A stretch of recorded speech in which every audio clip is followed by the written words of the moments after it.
Matagal ko nang kinuli ang hamon mo na yan, Surya. Posisyon ko eh. Patutunayan ko na totoo salita ng Diyos. Kinol ng ministrong mayabang. Tutol sila ron sa tema na Ibig yun. sabihin, tutol sila ron. Putin mo yung hamon ko, kinukol mo. O ngayon, buksan natin ang linya. Tingnan natin kung tatawag itong mga ministrong ito na kinol daw niya yung hamon ko. Patutunayan ko, totoo ang salita ng Diyos sa Biblia. Yun ang aking proposisyon. Hinahamon ko lahat ng marunong ng Greek, marunong ng Greek, ng Grego at ng theology. O sige, sabi mo, kinol mo. I-call mo uli ngayon nang maging opisyal yan. Na, tutol ka dyan sa sinabi ko na ang salita ng Diyos sa Biblia, totoo. Yan ang aking proposisyon Nanahimik na lamang din si Jose Ventilacion, isa sa mga ministro ni Manalo. Muli, upang patunayan ni Brother Eli ang katotohanan ng daladala niyang aral at ang kamalian ng mga turo ni Manalo, inilabas niya sa The Sunday Times ang kanyang hamon na one-on-one debate laban kay Eranio Manalo.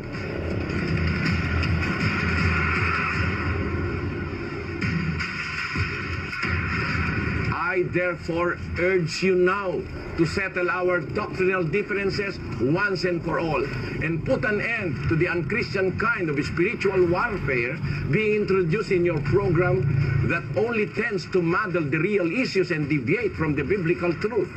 In this regard, I, Eliseo F. Soriano, presiding minister of the members of the Church of God International, am inviting you to a one-on-one discussion or debate which will finally settle our doctrinal differences with the Bible as our sole basis.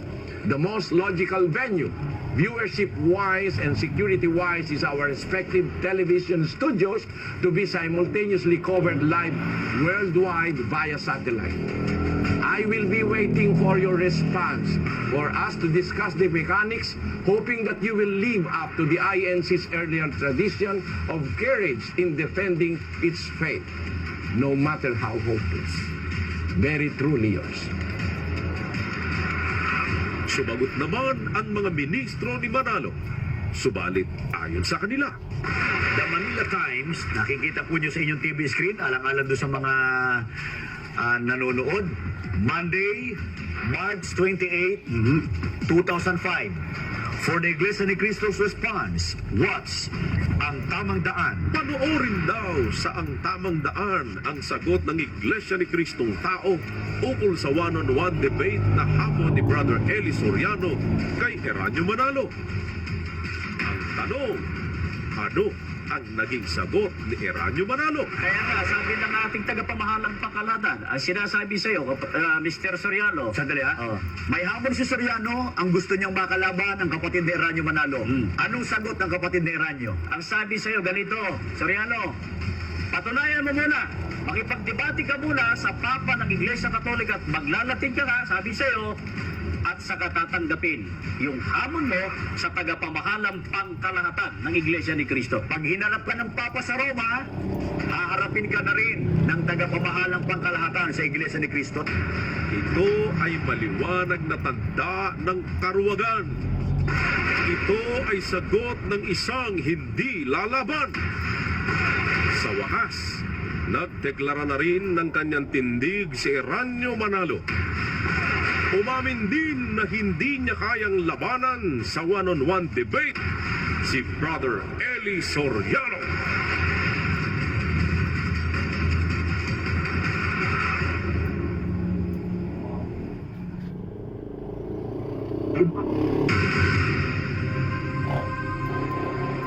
Debate sa pagitan ni Brother Eli Soriano at Eranio Manalo. Bakit ang tagapamahalang pangkalahatan ng Iglesia ni Kristong Tao ay hindi makaharap sa debate kay Brother Soriano? Ano-ano ang mga pangyayaring naganap tungkol sa bagay na ito?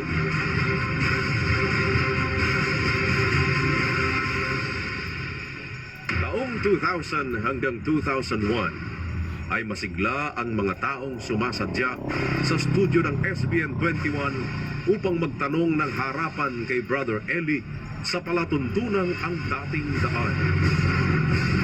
Lagi Naging puno ng mga panauhin ang studio ng SBN 21 noon. June 11, 2001, dahil marahil sa inggit, nagpasimulang maglagay ang mga ministro ng Iglesia ni Kristong Tao ng bago nilang programa sa SBN 21. Samantalang meron naman silang sariling radio at TV station. At ang unang episode ng kanilang programa ay pambabatikos agad kay Brother Eli Soriano ang ginawa ng mga ministro ng Iglesia ni Kristong Tao. Binabanggit diyan sa binasa ninyo na liku-likong landas nilalakaran ng mga taong may masamang pamumuhay, may likong pananalita at mga taong madadaldan. Isipin mo pagkababae, ang tawag doon dalahira. Huwag naman magagalit po mga babae. Kung yan masama na tumubo sa isang babae, lalong napakasama na makasumpong kanya sa isang lalaki. Lalo pa nga kung magpakilala tagapangaral ng Ebanghelyo. At nag-aalok din po ng dan. Oo, at ito nga, panoorin po ninyo mga magulang at mga kaibigan.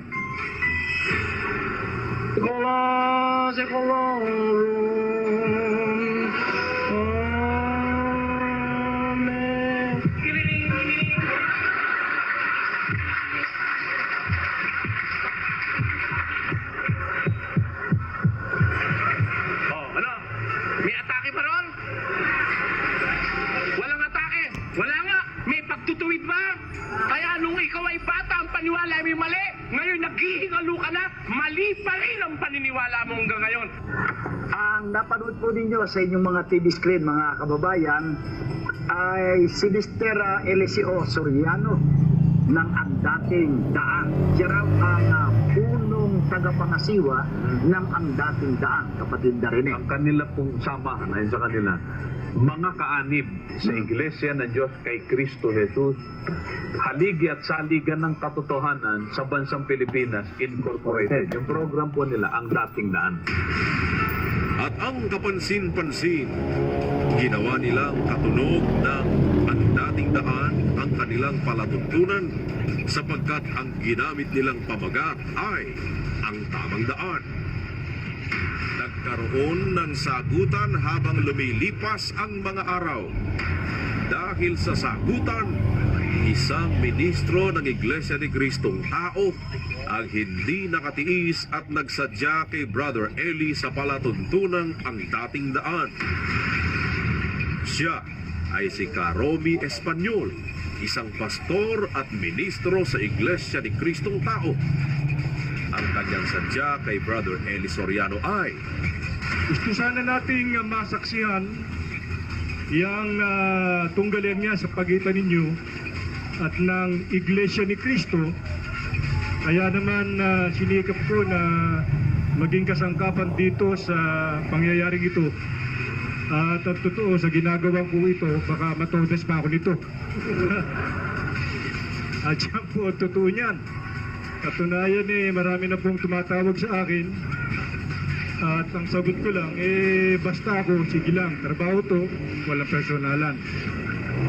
Ngayon, ito ang ipinararating po ng Iglesia ni Cristo sa pamamagitan ng pakikipag-usap ko kay Kabularan. Ay, bigyan ko sabihin, naniniwala ako hindi niya tatanggihan to. Ang kanyang sabi ito, kami handang humarap sa tropa ni Brother Eli Soriano. Sabihin lang nila kung anong paksa ang gusto nila. At pagkatapos, the following day, sasagutin namin yan sa TV program namin para masimulan natin labang ito. Kaya gusto kong tanungin si Brother Eli, ito bang hamong ito ng Iglesia ni Cristo sa pamamagitan ni Kabularan tinatanggap po ng inyong samahan? alang-alang po sa ikaliliwanag ng katwiran, tinatanggap po natin yan.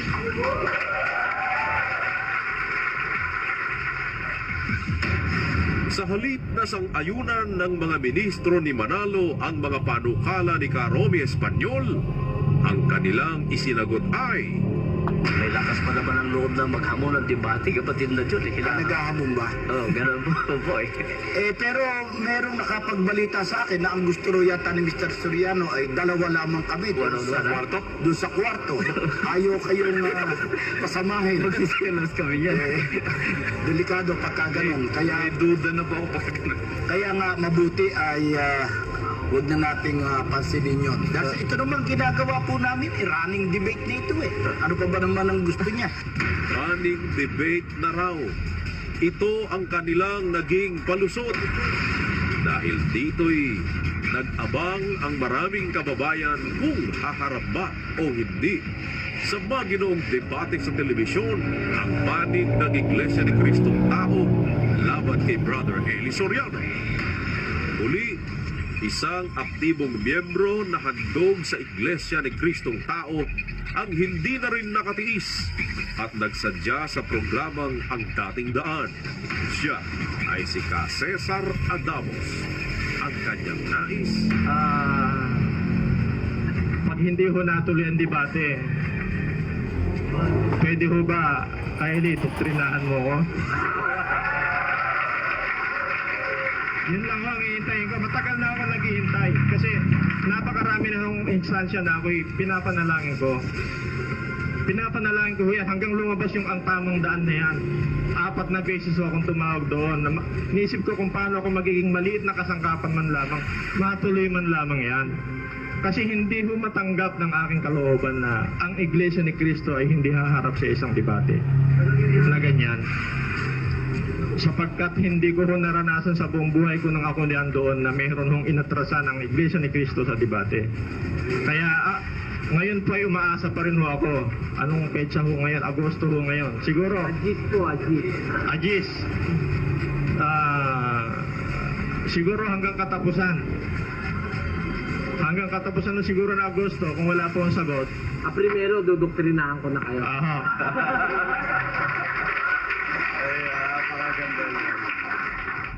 dumating ang petsyang itinakda ni Ka Cesar Adamos. Subalit walang ministro ng Iglesia ni Kristong Tao na nagkalakas ng loob upang tumugon sa kahilingan ng kanilang miyembro maging ng kanilang kapwa ministro.